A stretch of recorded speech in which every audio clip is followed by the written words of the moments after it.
Welcome to Wild Turkey Science, a podcast made possible by Turkeys for Tomorrow. I'm Dr. Marcus Lashley, Professor of Wildlife Ecology at the University of Florida. And I'm Dr. Will Gulsby, Professor of Wildlife Ecology and Management at Auburn University. We're both lifelong hunters and devoted scientists who are passionate about hunting, managing, and researching wild turkeys. In this podcast, we'll explore turkey research, speak to the experts in the field, and address the difficult questions related to wild turkey ecology and management. Our goal is to serve as your connection to wild turkey science.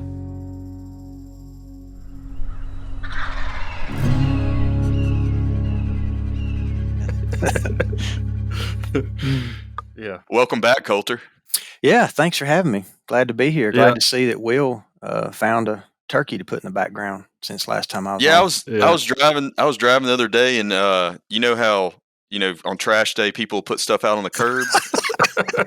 My neighbor had that out on the curb, and so I thought you said you got it at a flea market.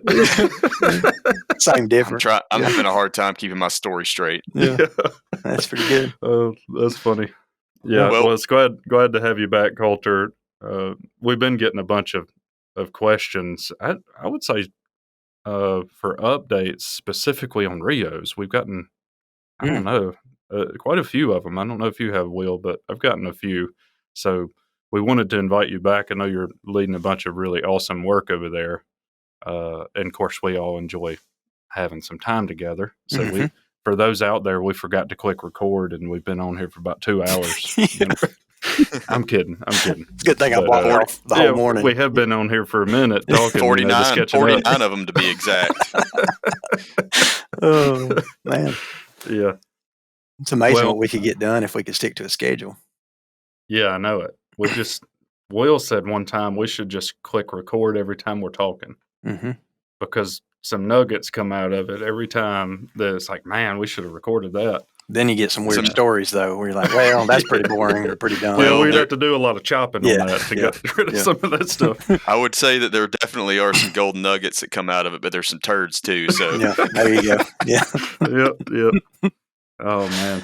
Oh. Well, Colter, we've also gotten a few requests for us to have fun with this and maybe tell a couple of stories and whatnot. And I know that you're an avid turkey hunter. All of us are. And you've got lots of good stories. So we were curious if we could start out before we kind of go into the science and updates, if you had a good turkey story that you could tell us. Yeah. Man, there's quite a few, as you know. And I hadn't got to hunt with Will. Maybe we'll remedy that one day. But me and Marcus have hunted quite a bit together. North Carolina, Georgia, Alabama. I think that's everything. So my favorite Alabama memory, so most of y'all, the listeners, know, I guess, that Marcus is from Alabama. And so he had places we could hunt there years ago when we were doing our PhD. And I forget the exact setup and everything. All I know is, as always, there were two toms on the wrong side of the property line. They were roosted off the property, but close enough that you're like, okay, we might still be in business here. But they were also across a creek, right? And everybody knows you're not supposed to be able to call them across a creek. Well, that creek is actually a tributary off of the Sucarnochee River. Oh. So if some folks out there might know what that is, but that's what that was. Yeah. Well, I remember getting in, it's just the two of us, as I recall, and kind of getting into position and being a little miffed that they were like, well, they're far enough away from the line, like who knows what they're going to do. Plus, we got the creek to deal with, but there were definitely two of them, and we didn't have anything. You know how it is. At some point, you're like, well, this is the best we got going. Otherwise, we got to walk a half a mile back the other way, and so we set up on them, and I guess it's going to sound like a braggy story because all I did was talk, some sexy hen talk to them. Next thing we know, these jokers flew straight down from the limb. Like, it was a couple hundred yards probably, glided all the way down, came all the way across the creek onto our property. We could hear them. As I recall, I couldn't see them land, but you knew they had landed. Well, I think we both saw them in the air, right? That's probably it. Yeah. I couldn't see them on the ground, but I knew they were on our side. And then, of course, the other hilarious and frustrating thing was we were set up just perfect because well, obviously they're going to work this little field road. It's greening up in the spring. They're just going to come right down this road, strutting or pecking along or whatever, and we're going to double because that's what we're going to do. And then those jokers just cut into the woods through this thick, nasty briar tangle where you could actually hear their feathers like scraping on branches. And so folks can't really see it, but you can envision Marcus is to my right. So they're now, instead of coming around in front of us, they're coming in hard to my right, which of course unsafe for me to even imagine doing something toward Marcus on the right. But they read the script other than coming through that briar tangle, and Marcus got an Alabama turkey. And you want to tell him what was unique about that turkey? Yeah. Well, other than it was a great experience and a lot of fun, and they pitched across the river to come to us and all that. And then they turned into, it was a god awful mess. If you pointed, where's the turkey not going to walk, it was right there. And they walked all through it. I guess they were eating blackberries when they came through there. I don't know. No telling. But so the two of them come out. One of them is clearly the dominant gobbler, and he's full fanned and everything. But the other one was a longbeard, and I could tell that. And they were, I was trying to get set up where I could shoot either one of them. And the one that's exposed itself was the subordinate Tom, we'll just call him, since he was not strutting, and his head wasn't red, wasn't white or anything. It was just this little red head comes poking out and walks right into my scope. So then I shot it, long beard. I don't care. And I don't know if you remember, but some of the brush or something caught some of the pellets, and it was weird because he started running. He was clearly injured, like it rolled him, but he got up and started running, and I had to chase him down and catch him. Yeah. And meanwhile, the chance of doubling has long since gone away because the other one has stopped strutting and left the area. You know. Yeah, he may have flew back over the river. Probably never to return. Yeah. Yeah, but it was a bunch of shenanigans, like it just the way all of it worked out. Yeah. And then I got the gobbler, and then when I first grabbed it, there were no spurs. Yeah. And I was like, "Oh my gosh, I've shot a hen! What's going on?" And then I realized, no, it's a longbeard. It's an adult gobbler, and he just was missing his spurs. I thought, oh, maybe it's a Jake. Nope, it wasn't any of that. It was adult gobbler, long beard. I think it was 11-inch beard or something. Yeah. It was a good beard on it, and I now have it in a shadow box in my office because it was so unique that was a pretty rare condition that apparently. Gobblers can just not grow spurs. And, I've talked to several folks from that area, and multiple people have told me that they have shot spurless gobblers around that area. So it makes you wonder if it's genetic. Little piece of some kind of probably something weird, some rare trait. But I like to think it was just high grading. You were just culling him out, so maybe we could go back next year and get the other one. But yeah, it's hard to imagine that those spurless gobblers get a chance to pass on their genetics that often. You think they'd be at such a disadvantage in a fight? You'd think so. But I remember the gobbler was pretty normal otherwise. Yeah, I remember he's normal. I forget the weight. I think we did weigh him, and he was normal weight for that time of year. Good body condition, nice beard, fan looked great. He was just spurless. Yep. So yeah.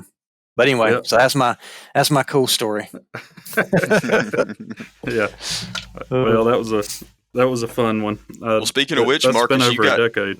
You got on the board. Yeah. Yep. I sure did. Opening day is another one of those things. It seems to always be some kind of ridiculous ordeal every time I go turkey hunting. I don't know how that happens. You're the one common denominator with that. It's got to be I have some thoughts, but we're going to need more time. Yeah. For those of y'all that don't know, Marcus kind of flies by the seat of his pants. Yeah. So we have had many a conversation. We're like, well, we're late again. Where are we going to go now? That kind of thing. Yeah. Well, we should just go right here on the map. And there happens to be a turkey roosted right here. Yeah. He's both the problem and the solution because we're usually running late because of him, and then we end up right under one because Marcus has got that golden horseshoe. There you go. Yeah, that's it. Yeah. And it's funny because there's sometimes a little bit of a conflict between us because I tend to be more of a preparer and planner, and Colter, I think you're kind of the same way. Yeah, absolutely. And Marcus is just over here, just taking it easy. Like, why don't we just go right here, guys? Just trust me. Yeah. Yeah, that's a pretty accurate description of my general means of doing things like this. So anyway, I can tell you real quick about the opening day if y'all want to hear it. Yeah. So it was opening day in North Florida in the northern season, and I was kind of dejected. I had driven a long ways the night before. I didn't get home till like 1 a.m. and was planning to hunt on daylight the next morning, opening morning. Well, apparently it was hurricane season, so we just had this huge storm front come through, and of course Saturday and Sunday it was supposed to rain, thunderstorms all day long both days.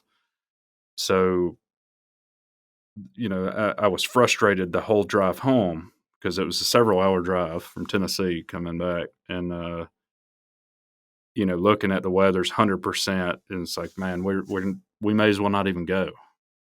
And a couple of guys that I've hunted with a few times before on the same property, they live remotely, and they were going to drive up, and they just decided we're not even going to come up for a daylight hunt. And then I wake up the next morning at right at gobble time and look out the window, and it is just beautiful outside. They completely missed the weather. You're like, man, this is the mistake. So meanwhile, I'm texting with the other guys, and I was like, hey guys, like, it looks beautiful here. And I live, maybe 20 miles from the place where we hunt. They live a couple hours. And I was like, hey guys, come on. And they were like, dude, it's literally like thunderstorming and everything. So basically they start driving up and they get behind a wreck and all those different things, and it takes them extra hours, to get up there. And the whole time it's like a hurricane. And then they finally get up to just below my house on the, the highway, and it just cleared up. We got a little break in the weather, and they didn't get up there until about, half afternoon or so.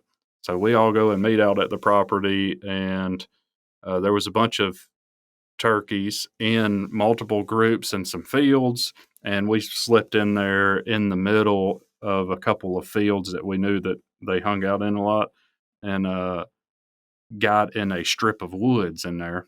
And that by this time it's 1:30, and one of the guys is really skilled caller, and he starts calling at some birds, and they started gobbling at us and started doing their thing. It was 3 longbeards and some hens, and long story short, we sat there and messed with them for about an hour, and then finally the hens kind of decided they were going to move on, and the 3 gobblers peeled off of them and came into the woods, and we doubled on them 3 o'clock in the afternoon. Man.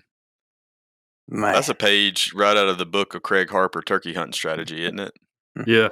Get out there late morning. Yeah, he talks about that a lot. He loves getting out there late morning and hunting during the middle of the day like that, and particularly between the storm fronts, and and they were gobbling. We were hearing a lot of gobbles. That's awesome. So we were in it. We just happened to get in a good position and waited them out.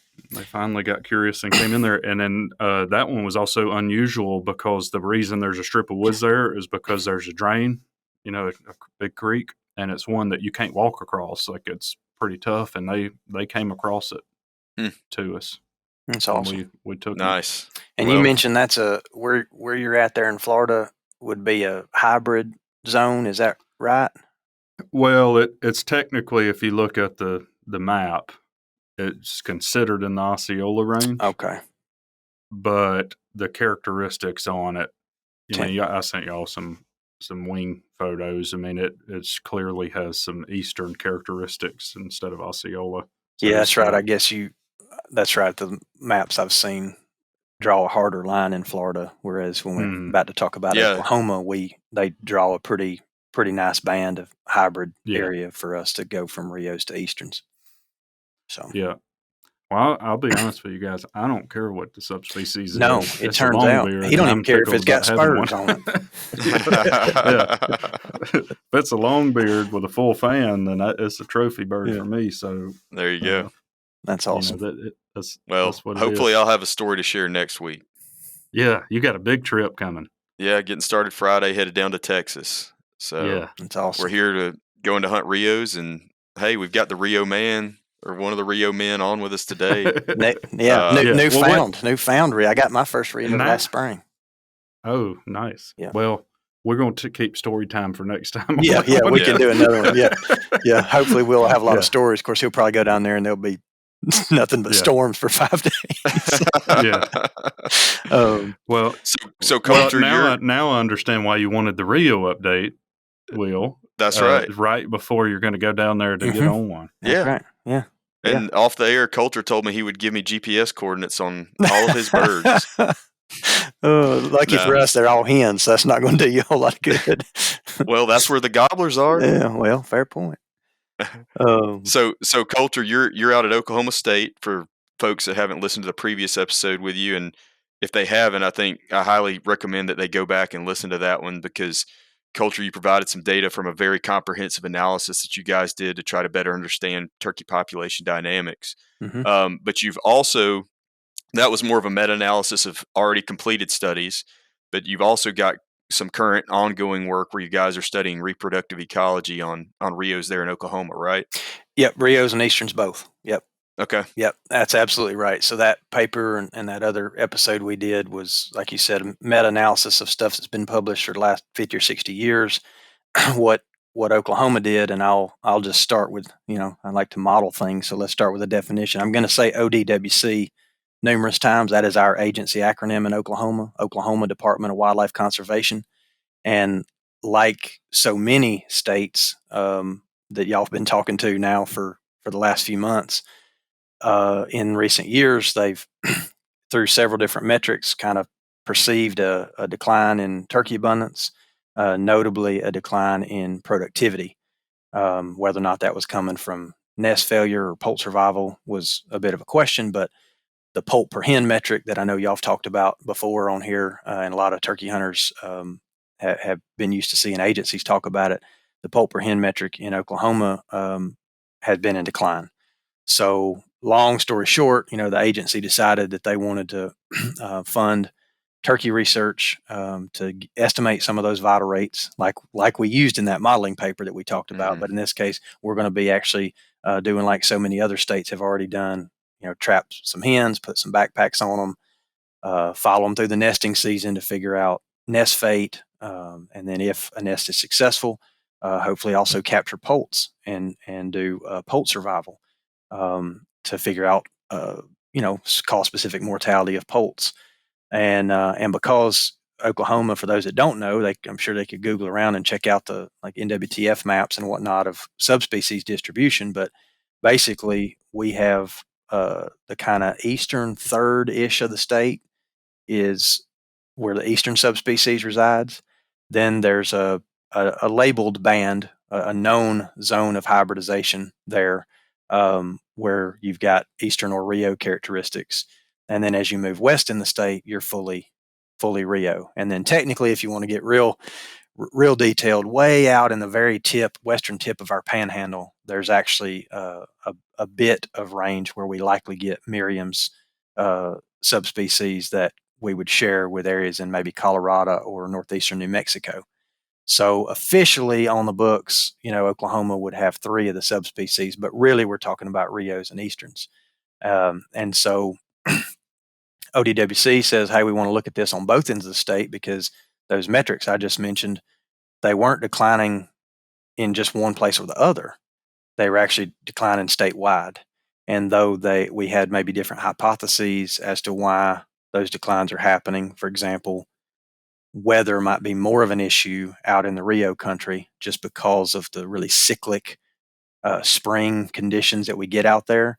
that might not be as true in extreme southeastern Oklahoma, where for folks that hadn't been there, you're thinking, well, in parts of our study area, think of the Ozarks. You're kind of closed canopy hardwood or mixed pine hardwood forests, ridges, that kind of thing.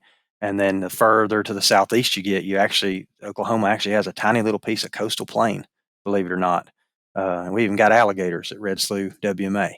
So, so just a real variety of conditions that a wild turkey in general can be subjected to, going from extreme southeastern Oklahoma and 50 something inches of rain per year, all the way out to western Oklahoma, where, in the panhandle, you're talking about 10 or 12 inches of rain per year. But even in southwestern Oklahoma, it would still be, maybe in the teens. So a lot of climatic variability, a lot of different storm systems that are kind of affecting those areas of the state. And then you layer on top of that a lot of increased interest in changing land uses. And so that kind of, all of that combined spurred ODWC to say, hey, we need to mark some birds and get a handle on this within our state to see what we might need to do, associated with harvest regulations or season setting or whatever. So that's what prompted all this. So is the primary metric that they're looking at the hunter harvest? I mean, that you mentioned poult per hen ratios were declining as well, but is harvest declining? It was a little bit for harvest decline, poult per hen declines, and one I didn't mention that's a bit more anecdotal, because I don't know exactly all the various surveys they have or haven't conducted, but there's at least anecdotal information from hunter reports. Just hunters not seeing as many. Yeah, not seeing as many turkeys, expressing some concern, and ODWC, I think, has been really responsive, actually, to listening to the constituents, in this case, mostly the hunting community, when these changes took place. And obviously, I don't work for ODWC, so I don't want to misrepresent anything that happened. But one of the stories that I heard when they decided to reduce bag limit, we used to have a 3-bird limit here in the spring, only 1 per county, but 3 birds statewide. And that has now been reduced as of last spring. So spring of 2022, that's down to 1. Well, the initial proposal that ODWC was going to make was to reduce it to 2. And actually hunters stepped forward and asked for a complete reduction down to 1. And so ODWC in part made that decision just because hunters were so engaged in the issues around turkeys, and actually called for a more extreme bag limit reduction. So I think, from that perspective, even if some of those data are anecdotal, I think ODWC has been trying to get their finger on the pulse, and in that case, those hunter reports, coupled with the actual data streams they're looking at, led to them putting out this call for proposals for what's now the big Oklahoma Turkey Project. So, Colter, with the hunter harvest data, so let me make sure I heard you correctly. It is declining, maybe not steeply, but there is some indication of a decline in harvest. Is that corrected for hunter effort? And if not, do you have a feel for how the hunting effort is changing? Like, are we increasing hunting effort or decreasing the number of hunters? Yeah, that's a really good question. And the correct answer here is I don't know for sure on the corrections with effort.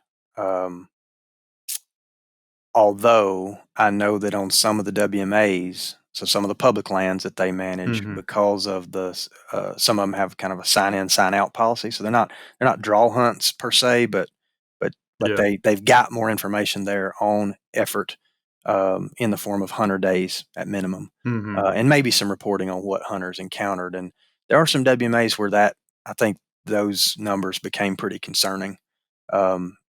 Meaning like there's a decline in effort? Well, there was still the same amount of effort, but it was clear that the satisfaction was going down. And now in recent years, that has led to some anecdotal stories of, I know a WMA manager, I won't call anybody out here, but a specific WMA where a group of hunters has been coming for 20 years straight until last spring.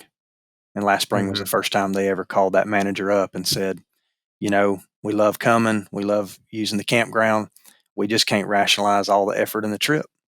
And it's because that WMA, which is very well managed as a big time fire regime, a lot of active habitat management and invasive species control. I mean, it looks really good if you're just kind of going out saying, oh, it looks like there should be a turkey here. And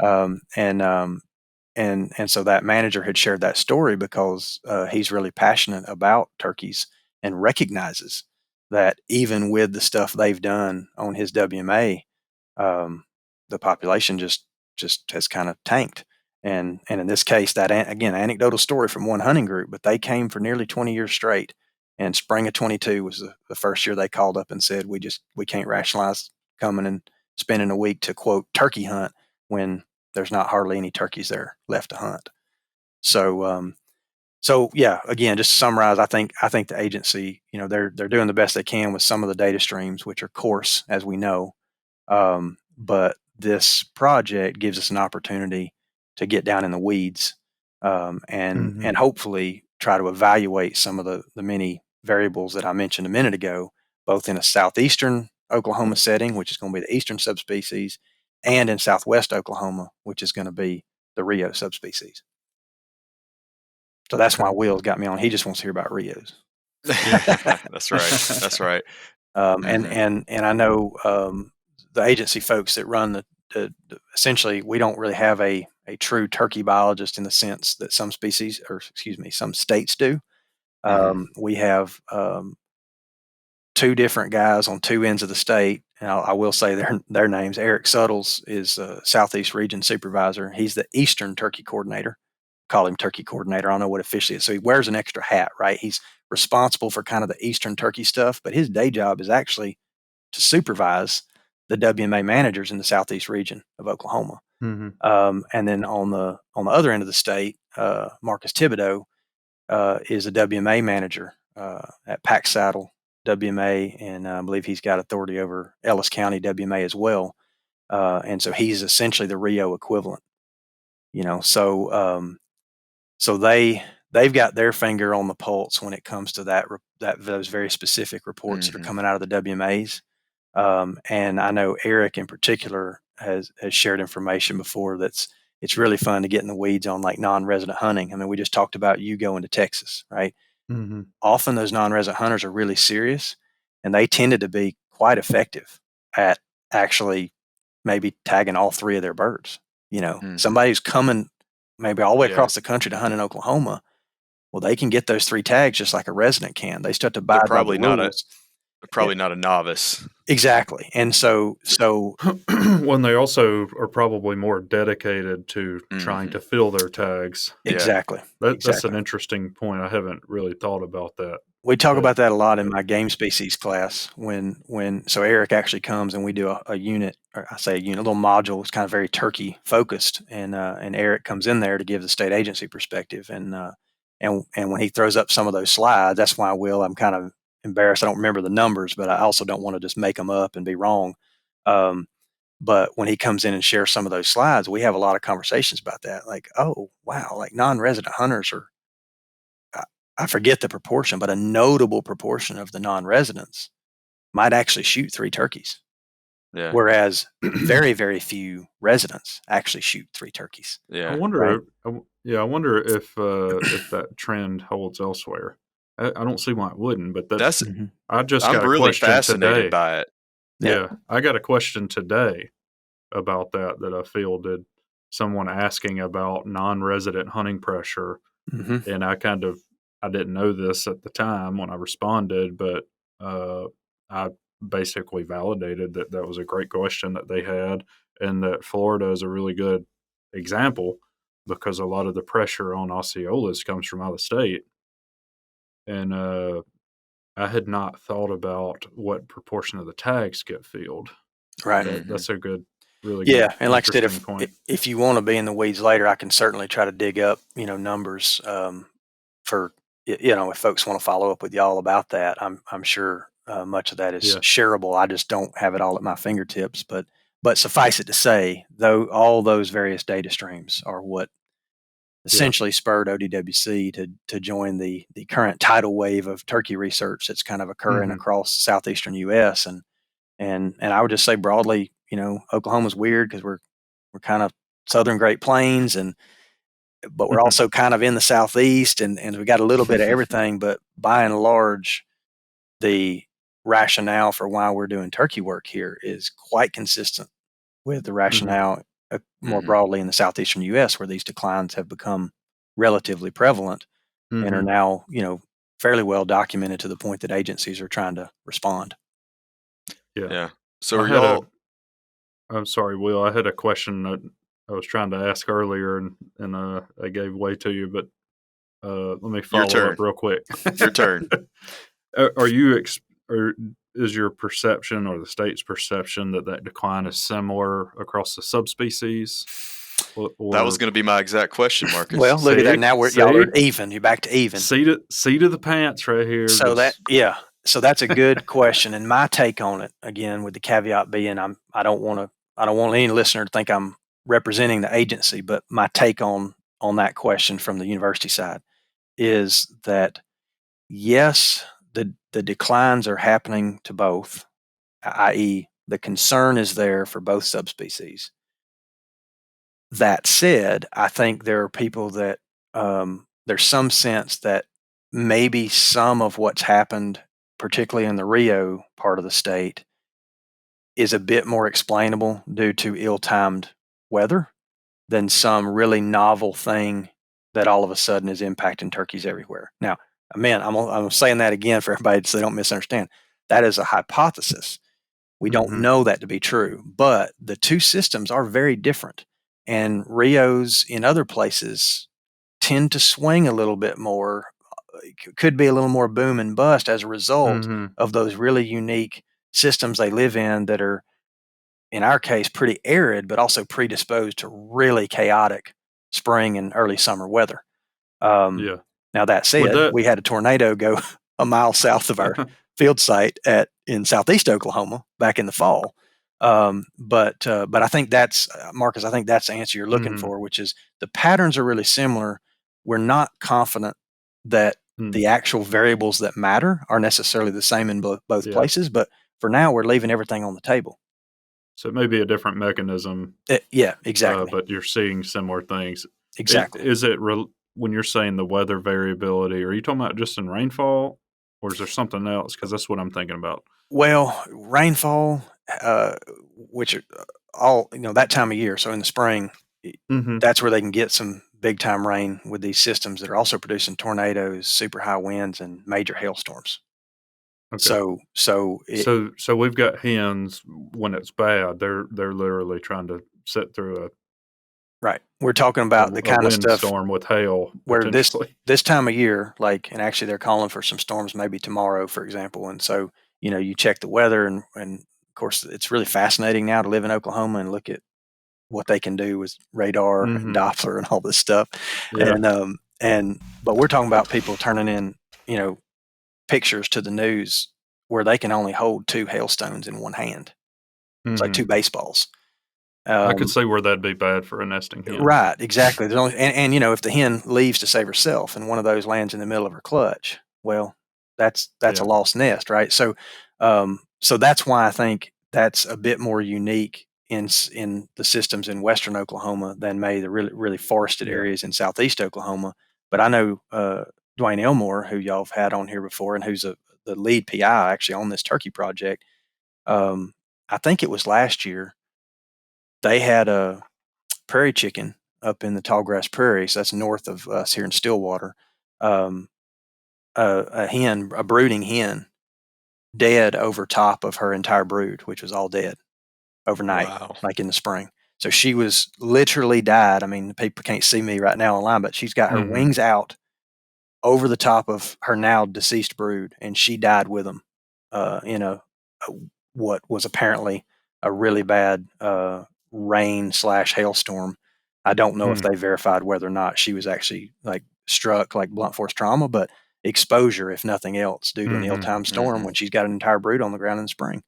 and it killed her and all the young that year. So again, not trying to use hyperbole here to freak everybody out. This stuff has existed in Oklahoma forever, but understanding its relative influence to, say, population trajectory compared to changing land use practices, concerns about winter roost sites. So we'll want to ask about Rios. I'll use this quick little segue. One of the stories that we've gotten from multiple private landowners, game wardens, and even some of the biologists out in western Oklahoma is there are areas that were known to have big winter roosts, say sometime in the last 10 to 15 years. And they've watched the number of turkeys at that winter roost. In some cases, the examples were they would say there were 200, 250 birds there. Now there's 20, 30. Well, that's a big change. Now, of course, we got to document it. Did all those other turkeys die, or did they shift to? Are they having to move winter roost sites because of landscape characteristics that are now making those historic winter roosts unsuitable? And honestly, I think there might be a little bit of both. But without GPS backpacks and several years worth of data, it's really hard to parse that out. And just so folks, listeners know, we have been trapping Rios out there this year. This is the first winter right here, winter of 2023, where we're trapping Rios, even though we started trapping Easterns last year. So we're in year 2 on the eastern side of the project. And there are still winter roosts out there that have 100, 200 birds. It's just there's anecdotal stories that when a landowner says, "Oh yeah, we used to have a winter flock in this drainage," and like now I struggle to find a turkey. Okay, well, did they just move or are they gone? Right. Those are very different. Yeah. Well, and the other indicators, I presume, don't indicate that dramatic of a change where you've reduced it an order of magnitude. Like you're not right. You're talking about like poults per hen is not 0, but it's not it's not where it was. Well, I just like, or even the hunter harvest, like it hasn't dropped from. No, it hadn't responded to that level. That's why we're interested in the idea that that landscape change may be contributing to not only where these winter roosts are, but that could also contribute to nest success in the form of access to, quality nesting cover or quality brooding cover. And one of the big questions on that end of the state is whether or not there are barriers to movement that could even disrupt things like gene flow. So I'm sure one of the questions you're jumping ahead maybe is, what all are we doing on the project? Well, since I just mentioned gene flow, one piece of the project that's actually statewide, so irrespective of subspecies, is being done by our partners down at Cesar Clayburgh Wildlife Research Institute at Texas A&M Kingsville. So Evan Tanner and Randy DeYoung have a PhD student down there that is looking at statewide genetics, with the main kind of big 10,000-foot view question being, what is our genetic connectivity like? What is gene flow like? Are there obvious barriers to movement? Because those things could interact with whether or not we're seeing loss of, say, winter roost sites, or whether or not we're seeing, no, they're just moving over here, but then once they're over here, do they have good nesting cover? That kind of thing. So there is a big genetics piece that's being handled, not at OSU directly, but with our partners down at CKWRI. So I think that could be really interesting. And so that's a hunter. I'll just put one plug in on that too while we're on the subject, that's hunter supported, because we're asking for hunters to give us a tiny, tiny little tissue sample to run the genetic stuff on. And so the folks down at CKWRI create these little kits and they ship them up here. And last year we had ODWC, NWTF, Cherokee Nation, Muskogee Creek Nation, some outfitters, all getting the word out and getting these kits available. These are really simple to do, and that's why I'm saying it right now. So this is shameless plug for the project. If there's Oklahoma folks listening to this episode, all they got to do is get in touch with us, even if they've already killed the bird and stuck the breast meat in the freezer. We just need to shave a tiny little piece of breast meat off, and that's all we need. County of harvest, date of harvest, and a little tiny tissue sample. And so we were able to get, I think it was about 125 samples turned in statewide last year from more than half. Oklahoma has 77 counties. I think we had 44 maybe represented last year.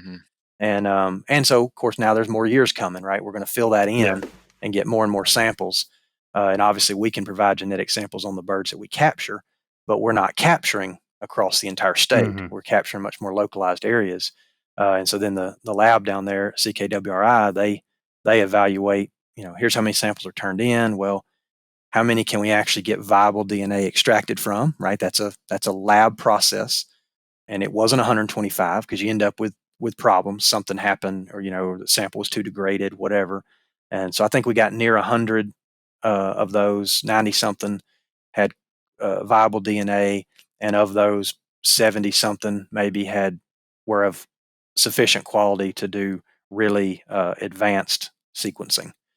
So over the course of at least 2 more years of that, you're looking at hopefully hundreds of samples from a statewide distribution to look at these large landscape scale questions that might relay back to other fine scale things like Marcus was mentioned before, like these metrics like poult per hen. Well, that's coming from this nesting process, but it could be influenced by these landscape level variables that a genetic analysis could help us kind of parse out. So I have a couple of things. One, I don't think you should have a shameless plug. Everybody listening to this, I think, are advocates of wild turkeys, and this is really great work and exciting work. And also, I wanted to throw in an additional point, reiterate the point that a lot of the successes and the conservation effort and all of that stuff, a lot of the funding is originating with hunters. Yeah. And even in this case, there's opportunity for hunters to give back again. And I'm going to say we, because all of us are hunters too.